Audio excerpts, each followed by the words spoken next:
guys, how's it going? Kevin Cleary here with a knife video for you. Today I want to talk a little bit about the XM18, a little bit about Hinderer in general, and really I want to think about the sort of the place that Hinderer has in the marketplace these days and the influence that it has, or maybe the role that it plays in the knife community.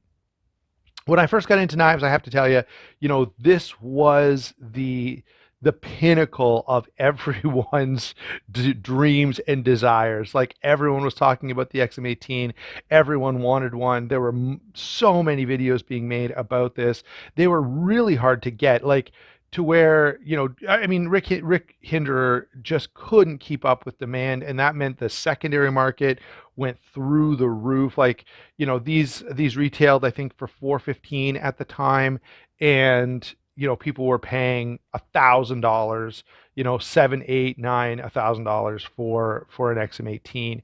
And back then it was just like Gen 1, they were all Spantos. There weren't a bunch of different blade shapes. There was just sort of one version. Since that time, of course, there's a bunch that have come along. But what's interesting is, and I guess so that's one thing that I should say is they were highly sought after. But then the other thing is they were everyone there were multiple collaborations done, based on this, a whole bunch of them by Kershaw, 2 tolerances, the 560 and the 562, with the 562 being very, very close, probably the closest thing in a production knife that you could get. And this is really a production knife as well, but just I guess a higher end production knife.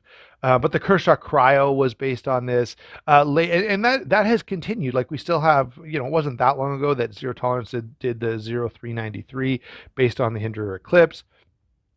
I think it was only last year that Viper did a Hinderer collab with a sort of a very similar knife to this, only with a 3-inch blade. So that would be, I guess, more like the 3-inch XM18. And even the XM18 itself has gone through a number of iterations. There's a slip joint, there's a thin, there's a slim, there's a fatty, there are a bunch of blade shapes, Warncliffe, slicer, Skinner grind, the standard Spanto grind. There's the harpoon.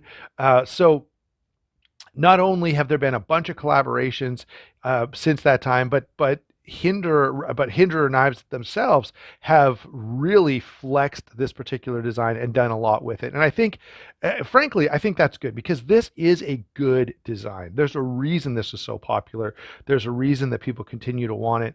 Now, for me, all of those various designs have never had all that much appeal. For me, it's always kind of been about the 3.5-inch XM18. I've had an XM24 and it's not bad, but I feel like this is a little better implementation of the design. And in this case, we've got the tri-way pivot here. This is a Gen 6 with a slicer grind, which I do like. I don't know if I like it quite as much as my old Skinner grind. And I don't know, we'll see. This knife I like, but I may move it on and bring in a different XM18. Not that I would get rid of this and not have an XM18 at all. I would just, move this one and bring in a different iteration of the same knife, with probably my favorite to date being the battle green Skinner that I had, and it was like a Gen 4, but it was fantastic. Now the action on this is a little bit better, and I do appreciate that. And I may just keep this and modify this particular knife itself instead of get something else. We'll see. Anyway, that was a bit of a digression about my own collection. That's not where I was really trying to go with this.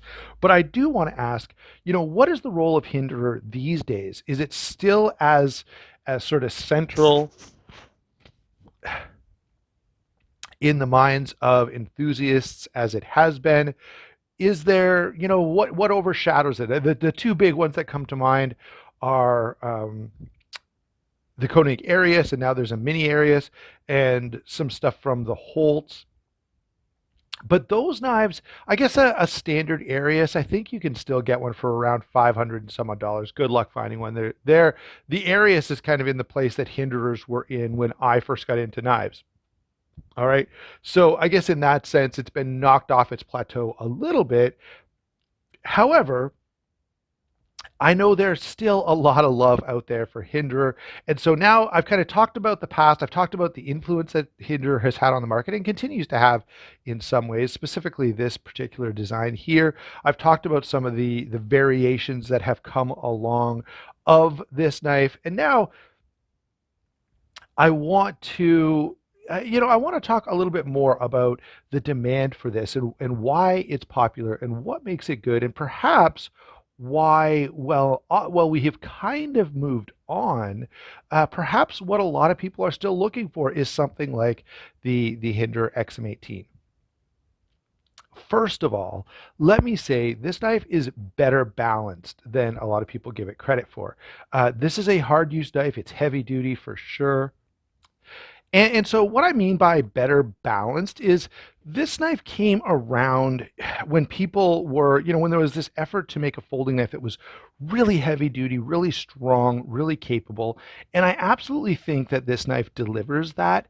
However, it's not so crazily big and heavy and overbuilt that it can't be carried. It's not so big and crazy and heavily overbuilt that it can't cut stuff.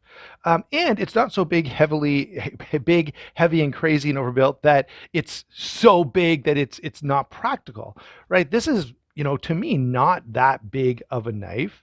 All right, I carry this pretty often, maybe once every week or week and a half, and it doesn't really matter what I'm wearing. Most of the time, it's pretty comfortable. I guess a thin pair of like running shorts or something, it's not going to work. But outside of that, so the first thing I have to say about this knife and why I'm still drawn to it and why I think it deserves some recognition still, is that this is a very capable, very reliable setup, but it's not so big and bulky that it becomes, ridiculous or useless or even really less useful, which is kind of important.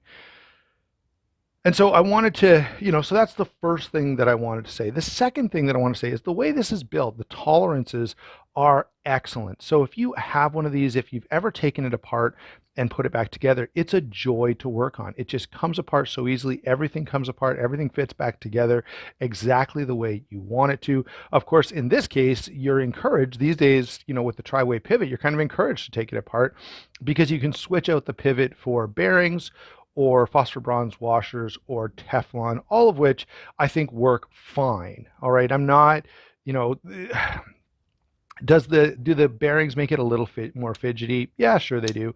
But I carried a Gen 4 for years and loved it and have no issue with it. And there are probably, other than the lock bar insert, which I do like, if someone had a really, really attractive, really interesting Gen 4, I still wouldn't hesitate to buy one. And if you're watching this and you go, man, Kevin, I really want an XM18, but those Gen 6s are a little rich, get a Gen 4. You can find them for like $325, $350.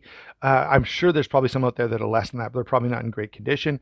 But a really good condition, XM18 Gen 4, or even Gen 5. I think whatever. I guess Gen 4 would be the last one where they didn't have a lock bar and they weren't doing the tri-way pivot. They're not that expensive, and it's still a great knife, like a really, really great knife. I had one for years and no issues with them whatsoever. Wanted to, so if you're kind of looking at that, and I know I've said this before. Now, the other thing I have to say is the construction, and I wish others would take some cues along these lines. So one, they made this really, really comfortable while still being slab-sided titanium. All right, a lot of other places, they're going to a contoured handle, and that does make it comfortable. A knife with a contoured handle is great. I'll actually bring one in here since I'm going to talk about some alternatives. But the 8010 is fantastic and very comfortable because of that contoured handle. So just let me throw that idea out there. But the Hinderer is still well done. And I think a while back when we did sort of the EDC test where we compared a bunch of different knives, the Hinderer did really, really well. And a lot of people, Brent, who is not really a knife guy, and and myself and even Brady all sort of appreciated and thought, hey, this is a decent knife and it cuts well and it does everything that you'd want it to do. All right. Now, having gotten all that out there, I want to comment one other point before we leave this, and that is the value of these external stop pins. So these are right. The stop pin back here is for the closed position. In the open position, right, we've got these guys serving as the primary mechanism. Now that does add a lot of strength. You end up with, these 2 points here, the lock kind of pushing up on the blade, and that with the pivot, you end up with a very, very secure system, one where forces are nicely distributed and sort of shared through the handle, which does make for a really, really strong option. I know that people will comment on frame locks and frame locks not being the strongest option, but for, that is what it is. And in terms of lock strength, I've said this before, that is not the only measure of a good knife. Is it a measure? Sure, I think it ought to be considered. But any knife that folds needs to be treated all the time like a slip joint, because you just can't trust the lock. They can fail no matter what kind of knife you're dealing with. All right. So now that I've gotten all that stuff out of the way, you recognize, that I like this knife a lot. I like the balance of it. I like the construction of it. I like the overall design of it. Let me mention a couple of things that I think are worth saying. If you're watching this and you're like, yeah, Kevin, I love that knife, but man, it just isn't for me. I like the idea behind it, or I want something like it, but either I can't afford it. Excuse me, guys. Sorry about that. It's just dry airing here. You know how it goes, guys. You turn on a camera. I have not coughed a single time all day. So I turn on a camera and start recording, and for some reason you just get this sudden urge to cough. You just can't win. Anyway, let me give you some alternatives or some options that might be compelling. First off, the 308 is not a bad option. It has a lot of the similar features. Not the same construction in terms of how the stop pins work, but this is not really the knife I want to talk about. It's here to represent zero tolerance for a second. And of course, you guys know what I'm going to say. The zero tolerance 0562 is a fantastic option. It's going to be a little bit cheaper, not a ton cheaper, especially if you look for an older version, and also the 0393. Both of those are going to be sort of comparable in their philosophy. Even this is comparable in its philosophy, just not the design cues. All right, but those might be interesting options for you to look at if you like the Hinderer approach of making a really capable heavy-duty cutting tool. Another good offering, which again doesn't have the design cues but does have that overbuilt practical tool philosophy, is the Cold Steel 8010. I'm not going to belabor, by the way, every one of these points. I just want to mention a few knives that if you really like the XM18, it might be worth taking a look at. If you want something that's almost just like a classier version of the XM18, the Riot Torrent is a really, really nice knife. Again, you can find these for reasonable prices on the secondary market, and it really does well. Now, I want to bring in a couple of more budget-friendly options. The first one is the Steel Will Apostate. And you go, what on earth is that knife doing in here? But it uses the same external thumb studs. It's a little lighter, a little easier to carry, and much, much cheaper. But in terms of how this is constructed and how it functions, there are actually a lot of similarities here, and some of the important cues I think that Hinderer has, they kind of borrowed and did a decent job. So this is a fairly affordable folding knife that is still pretty darn tough and pretty capable, while still having some of those nicer details like the titanium handle and the bearing pivot that works really, really well. One last knife that I want to bring in here, and this would be for, of course, the more budget-minded among us, Cold Steel Voyager. Not exactly the same as a Hinderer. You can sort of see it has that bent shape. The philosophy, though, is the same. Let's make a comfortable, useful, tough cutting tool that can really deliver on utility. And certainly the Voyager does that without a doubt. And so I wanted to throw in some of those comparisons at different price points to give you just some options, because I know the fact is that Well, I'm extremely fortunate to own this knife. You know, a $400 folding knife is just not for everybody, and I totally understand that. Finally, let me say this one thing about value, and that is, when it comes to, limited run production knives, higher end production knives, man, some of the popular ones are really, really expensive. A lot of times you don't even start the conversation for less than $500. So the fact that these can still be had for like 425 retail, I find that pretty darn attractive. I also really like that you can make a lot of changes to really personalize your knife that you can do incrementally. So you can, let's say you take some time, you save up your 425 bucks plus tax, buy the knife.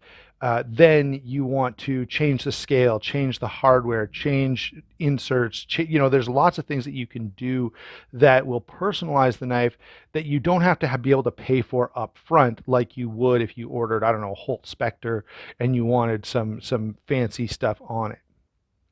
Right, so you can make some changes to this and personalize it sort of incrementally because it's so easy to take these apart and sort of put in various things that you may want. Um, Lastly, when it comes to buying knives, I know a lot of us in the knife community, we get into this pattern where like another knife shows up in the mail every month, every week, every few days, even for some people.